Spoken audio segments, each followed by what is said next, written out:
Dis donderdag, dis 25 Junie, Dirk wat met u gesels. Ek wil vanoggend 2 tekste aanhaal. In Lukas 18 vers 9 staan geskryf: met die oog op mense wat seker was dat hulle eie saak met God reg is en wat op ander neergesien het Jesus hierdie gelykenis vertel.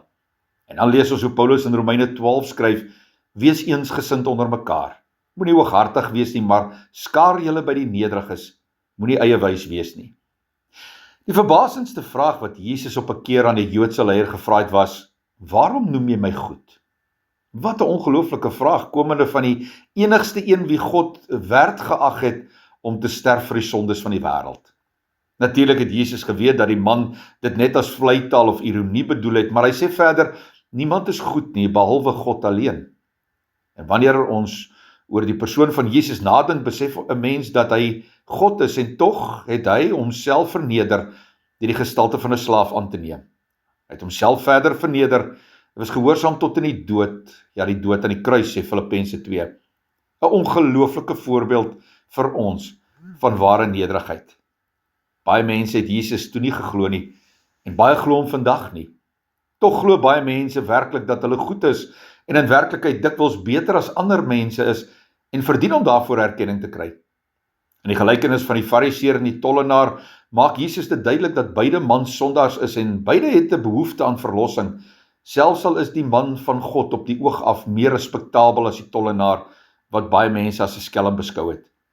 In die verloop van die gebeure openbaar elke man egter die toestand van sy hart. Ja, die Fariseërs dink nie hy het sondes om te bely nie, en hy lys die sondes van ander. Dank God dat hy nie soos hulle is nie, en gaan dan voort om sy goeie kwaliteite op te noem. Die tollenaar aan die ander kant is skaam oor sy sonde. Hy kyk af, slaan op sy bors en pleit by God vir genade. Jesus kom tot die slotsom dat hierdie man en nie die ander een nie, het huis toe gegaan as iemand wie se saak met God reg is. Want elkeen wat hoogmoedig is, sal verneder word, en hy wat nederig is, sal verhoog word. Jesus behandel almal gelyk. Hy weet dat ons almal sondaars is en dat ons almal dieselfde behoeftes binne ons het. Uiterlike ordentlikheid beteken niks as ons in ons harte hoogmoedig is, op ander neersien en hulle as uitgeworpenes behandel nie. En dit terwyl ons vergeet dat ons ook volgens God se standaarde sondig en maar skuldig is.